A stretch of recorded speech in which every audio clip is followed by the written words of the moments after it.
Hello everyone, today I am going to clear your doubts. So students, the first question is we have to simplify this numerical expression.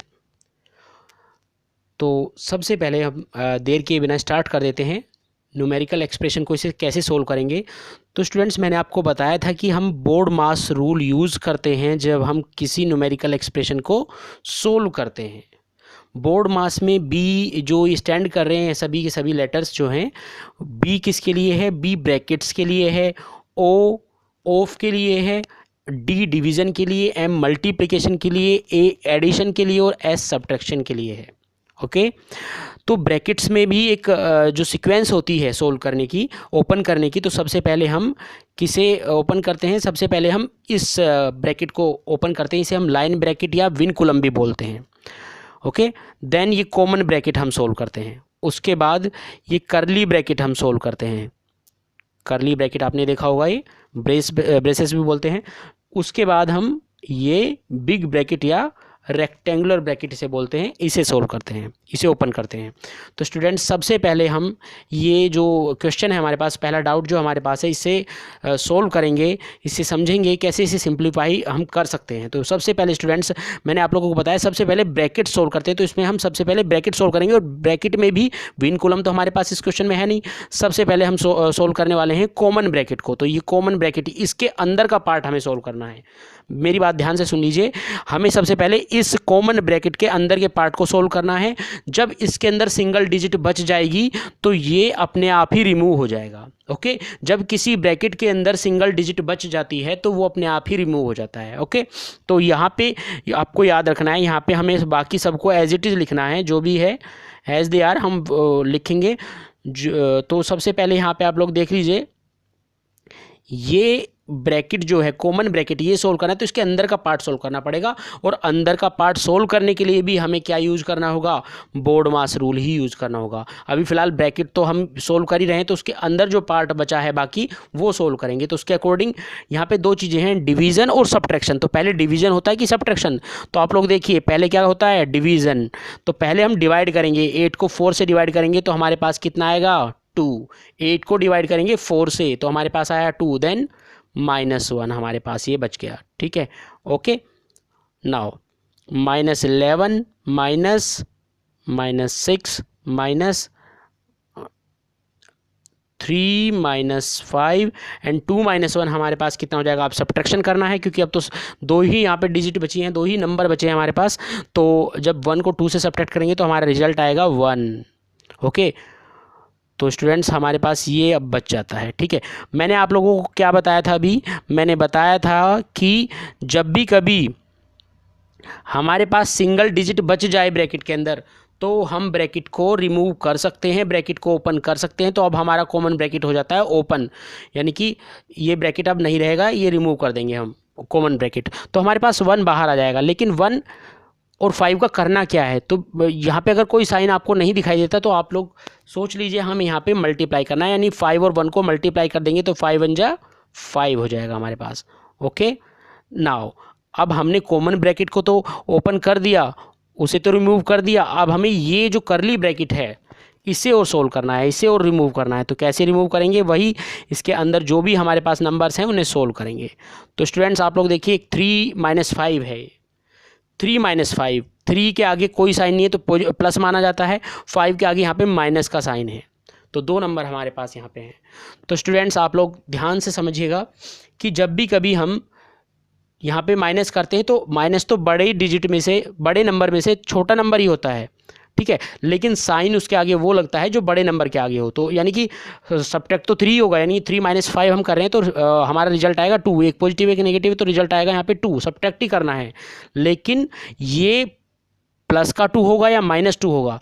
तो students मैंने आपको बताया जो greater number है इसमें वो 5 है, तो 5 के आगे कौन सा साइन है, माइनस है, तो ये -2 होगा। ओके अब इसके आगे सोल्व करते हैं तो -11 -6। अब मैंने बताया था अब तो सिंगल डिजिट हमारे पास बचती है तो ब्रैकेट अपने आप ही ओपन हो जाएगा, रिमूव हो जाएगा। तो माइनस माइनस हमारे पास हो जाएगा यहाँ पे +2, माइनस माइनस क्या हो जाएगा प्लस, क्योंकि मल्टीप्लाई होगी दोनों माइनस की, +2। ओके नाउ -11 माइनस अब हमारे पास जो बिग ब्रैकेट बचता है, रेक्टेंगुलर ब्रैकेट बचता है, तो इसे सोल्व करेंगे। इसके अंदर भी देख सकते हैं आप, एक पॉजिटिव है और एक नेगेटिव है, तो क्या करेंगे हम सब्ट्रैक्ट करेंगे। जब एक पॉजिटिव हो एक नेगेटिव हो तो क्या करते हैं हम सब्ट्रैक्ट करते हैं, ठीक है। तो सब्ट्रैक्ट करने के बाद हमारे पास यहाँ पे आ जाएगा 4, क्योंकि 6 में से 2 को सब्ट्रैक्ट करेंगे 4। लेकिन ये पॉजिटिव 4 होगा कि नेगेटिव 4 होगा, तो आप लोग भी देख सकते हैं 6 और 2 में जो ग्रेटर नंबर है वो क्या है 6 है, तो 6 के आगे वाला साइन क्या है नेगेटिव है, तो -4 होगा ये हमारे पास। ओके, तो -11। अब फिर ये सिंगल डिजिट इसके अंदर बचती है तो ये भी रिमूव हो जाएगा, माइनस माइनस क्या हो जाएगा हमारा यहाँ पे +4। तो स्टूडेंट्स आप लोग देख सकते हैं अब लास्ट में हमारे पास एक नेगेटिव और एक पॉजिटिव, ठीक है, एक नेगेटिव बचता है और एक पॉजिटिव बचता है। मैंने बताया था कि जब एक नेगेटिव हो एक पॉजिटिव हो तो क्या करते हैं हम सब्ट्रैक्ट करते हैं। तो जब हम 4 को 11 से सब्ट्रैक्ट करेंगे तो 7 आएगा, लेकिन पॉजिटिव के नेगेटिव, तो आप लोग खुद ही देखिए 11 के सामने क्या है, ये माइनस है, तो ये नेगेटिव होगा, -7 हमारा आंसर होगा। Now move to question number 2।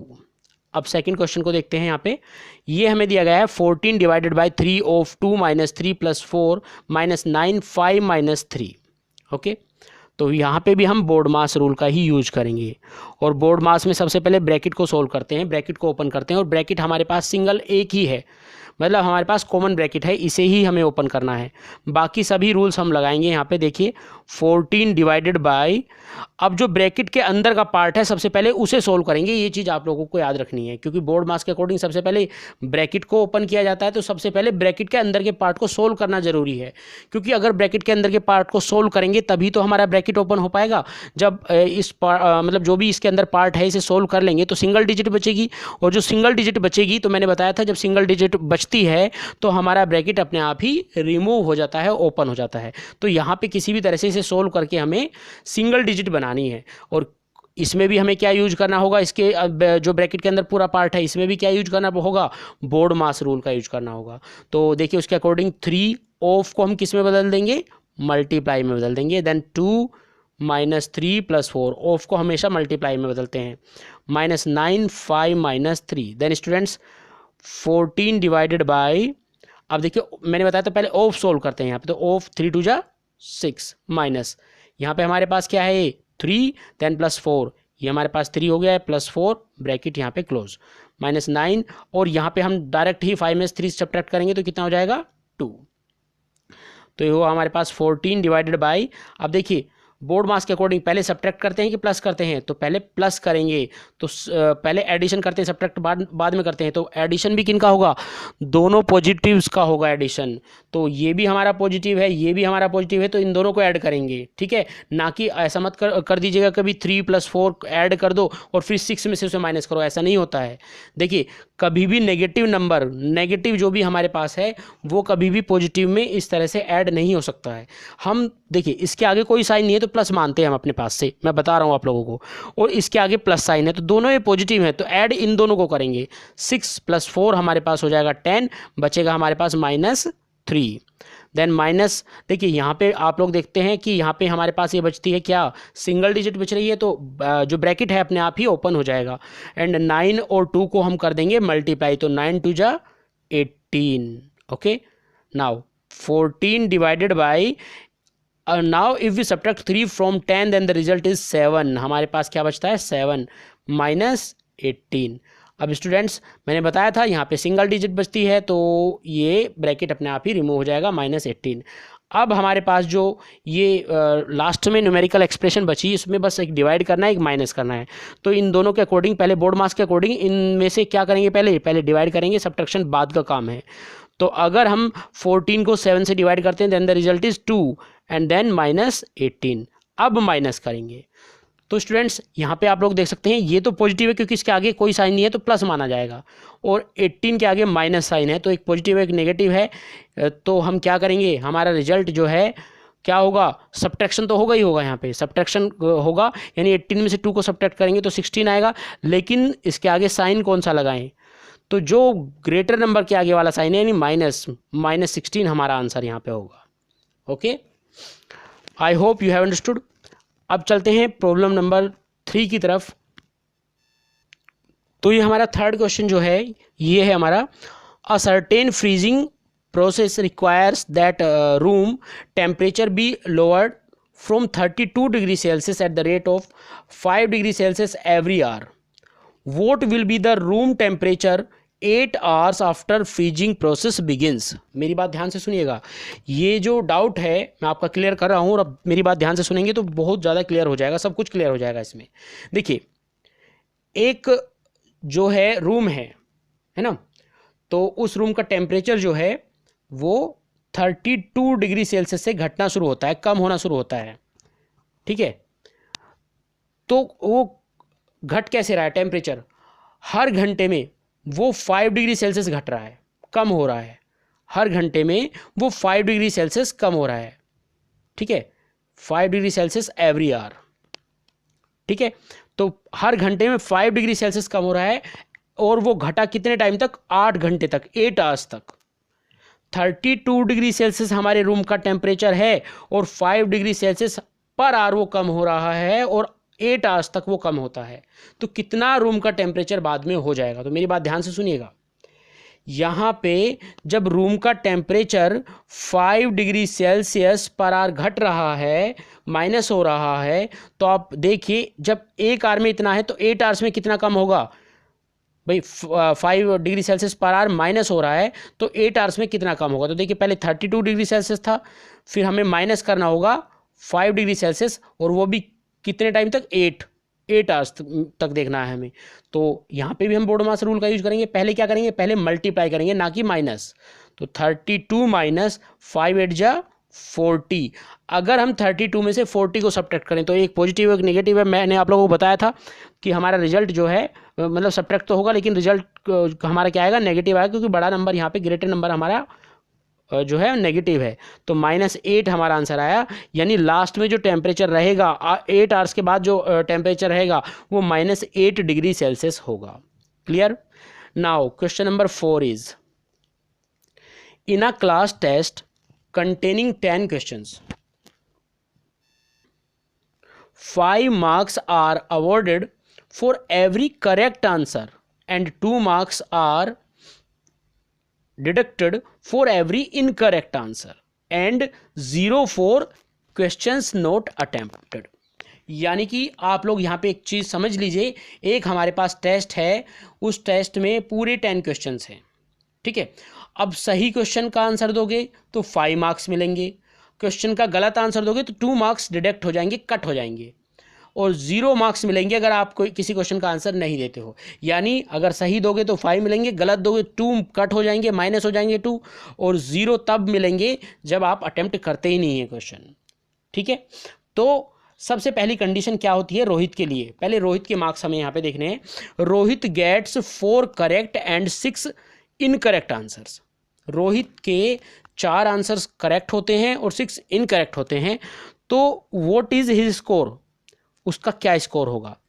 उसके बाद सीमा की बात करते हैं। Seema gets 5 correct and 5 incorrect answers. तो सीमा के यहाँ पे 5 करेक्ट हैं, 5 इनकरेक्ट हैं, उसका स्कोर क्या होगा? Then Ritu attempted 7 question. Ritu ने तो क्वेश्चन ही 7 किए, बाकी 3 छोड़ दिए। 10 क्वेश्चन थे ना क्वेश्चन पेपर में, टेस्ट में, तो यहाँ पे 3 हमने देखा कि रीतू ने छोड़ दिए, बाकी 7 अटेम्प्ट किए हैं, जिनमें 2 करेक्ट हैं और बाकी इनकरेक्ट हैं। Then what is the score of Ritu? हमें ये यहाँ पे देखना है। तो फर्स्ट हम देखते हैं, सबसे पहले हम सोल्व करेंगे फर्स्ट पार्ट रोहित के लिए। रोहित के मार्क्स देखते हैं, कितने हमारे मार्क्स आ रहे हैं रोहित के, ठीक है। तो देखिए, टोटल क्वेश्चन है 10, रोहित ने 4 करेक्ट किए, 4 करेक्ट किए तो उसे 5 मार्क्स हर एक के लिए मिल रहे हैं। तो 4 के लिए कितने मिलेंगे? 4 × 5, एक क्वेश्चन के लिए उसे 5 मार्क्स मिल रहे हैं, जबकि उसने 4 क्वेश्चन सही किए हैं। तो 4 के लिए उसे कितने मार्क्स मिलेंगे? 20 मिलेंगे कि नहीं मिलेंगे? 4 को 5 से मल्टीप्लाई करेंगे, ठीक है। उसके बाद उसने 6 इनकरेक्ट किए, तो जो इनकरेक्ट किए हैं उसके मार्क्स माइनस होंगे, ओके। 6 इनकरेक्ट किए हैं, दैट इज वाई उसके मार्क्स क्या होंगे? माइनस होंगे, ठीक है। तो 6 × 2 माइनस हो रहे हैं यहाँ पे, देखना, ठीक है। बाकी उसके पास कोई क्वेश्चन नहीं बचे, बाकी इन्हीं से अभी से सोल्व करते हैं। तो पहले मैंने बोर्ड मार्क्स के अकॉर्डिंग क्या होता है, पहले मल्टीप्लाई होता है, तो इन दोनों को मल्टीप्लाई करेंगे। 4 5 जा 20, इन दोनों को मल्टीप्लाई करेंगे 6 2 जा 12, तो 20 - 12 हो गए हमारे 8। तो रोहित के जो मार्क्स आए वो आए 8। अब बात करते हैं सेकंड वन, सीमा की। अब सीमा ने 5 करेक्ट किए, 5 इनकरेक्ट किए, तो जो 5 करेक्ट किए उनके लिए मार्क्स कितने मिले 5, लेकिन जो इनकरेक्ट किए उसके लिए तो मार्क्स कटेंगे उसके, तो 5 इंटू 2, तो 5 5 जा 25 एंड 5 2 जा 10। मैंने कहा पहले मल्टीप्लाई कीजिएगा तभी माइनस कीजिएगा, कभी आप लोग इन्हें मल्टीप्लाई करके इसे माइनस करके तब मल्टीप्लाई करें, नहीं, पहले दोनों को मल्टीप्लाई कीजिएगा। 5 5 जा 25, 5 2 जा 10, और जब हम 10 को 25 से सब्ट्रैक्ट करते हैं तो हमारा रिजल्ट आता है 15। तो सीमा को जो मार्क्स मिले वो थे 15। अब थर्ड पार्ट आ जाता है हमारा रीतू का। रीतू ने तो अटेम्प्ट ही 7 क्वेश्चन किए, तो बाकी 3 नहीं किए, तो जो नहीं किए तो उसके लिए उसे 0 मार्क्स मिले। तो उन्हें ना तो जोड़ने की ज़रूरत है, ना घटाने की ज़रूरत है, ना तो ऐड करने की ज़रूरत है, ना सब्ट्रैक्ट करने की ज़रूरत है। कारण क्या है, रीज़न क्या है कि जो 0 हैं अगर किसी भी चीज़ में ऐड करते हैं, 0 हमारी एडिटिव आइडेंटिटी है, तो 0 को किसी भी चीज़ में ऐड करें या सब्ट्रैक्ट करें तो हमारा रिजल्ट सेम ही रहेगा, तो हमें इस 0 को ऐड या सब्ट्रैक्ट करने की कोई ज़रूरत नहीं है। तो हम लोग बस 7 क्वेश्चंस ही देखेंगे। तो रीतू ने 7 क्वेश्चन जो है टोटल अटैम्प्ट किए, जिनमें से 2 सही थे, तो 2 सही के लिए उसे 2 करेक्ट के लिए उसे 5 मार्क्स मिले, बाकी उसके 5 इनकरेक्ट होंगे, तो 5 इनकरेक्ट के लिए कितने मार्क्स डिडक्ट हो रहे हैं, 2 मार्क्स। तो यहाँ पे भी देखिए 2 5 जा 10 माइनस 2 5 जा 10। तो स्टूडेंट्स आप लोग देख सकते हैं कि उसे कितने मार्क्स मिले, 10 माइनस 10 0 मार्क्स मिले। ओके, अब क्वेश्चन नंबर 5 देखते हैं, इवेल्युएट यूजिंग सुटेबल आइडेंटिटी। यहाँ पे सुटेबल आइडेंटिटी जो भी आपको लगती है उसके अकॉर्डिंग उसे यूज़ करके आप लोग इन्हें मल्टीप्लाई कीजिए। तो स्टूडेंट्स मैं आप लोगों को बता दूं, जब कभी इस तरह मल्टीप्लाई करते हैं तो हम लास्ट में कोशिश करते हैं कि हमारी जो लास्ट की डिजिट है वो 0 हो, वो ज़्यादा ईजी हो जाता है मल्टीप्लाई करना, फिर 0 आ जाए लास्ट में। तो देखिए अगर हम 8 को 3 के साथ मल्टीप्लाई करेंगे तो 24 आता है, तो यानी लास्ट में देखो हम यूनिट डिजिट को मल्टीप्लाई करके देख लेते हैं, वंस प्लेस जो है इसका उन्हें मल्टीप्लाई करके देख लेते हैं किस किस को मल्टीप्लाई करने पे 0 आता है। तो अगर हम 8 को 3 के साथ मल्टीप्लाई करें तो 24 आएगा, यानी लास्ट में आएगा 4, 24 यानी कि लास्ट में बचा 4 ही तो है लास्ट में, ठीक है। तो इन दोनों को मल्टीप्लाई करके तो 0 नहीं आ रहा है। फिर देखिए 3 5 जा 15, यहाँ पे 5 आ रहा है, 8 5 जा 40, यानी अगर इन दोनों को मल्टीप्लाई करें तो लास्ट में 0 आ सकता है, क्योंकि 8 5 जा होते हैं 40, यानी कि लास्ट में 0 आ सकता है। तो हम क्या करेंगे, इन दोनों को साथ ले लेंगे, ठीक है।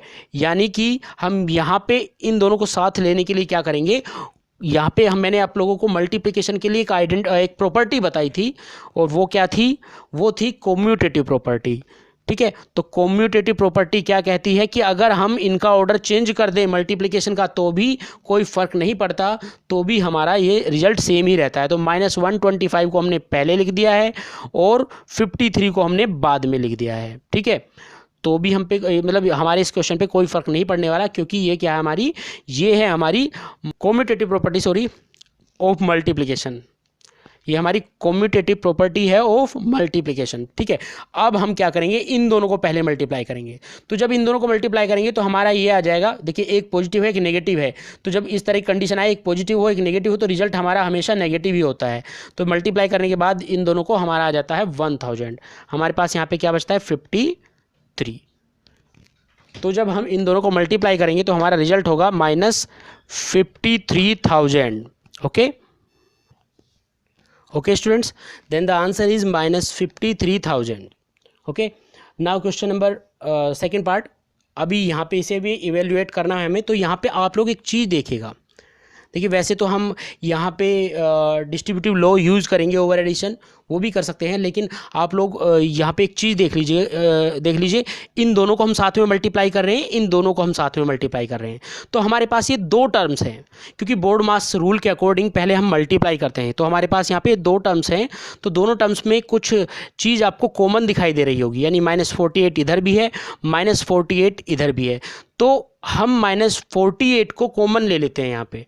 तो -48 हमारा ये हो गया कॉमन, जो चीज़ कॉमन हो गई हमारी, उसके बाद जो बाकी बचा उसे ब्रैकेट के अंदर हम लिख देंगे। तो पहले जो पहला टर्म था हमारे पास क्या बचता है 26, और दूसरे टर्म में हमारे पास क्या बचता है -36।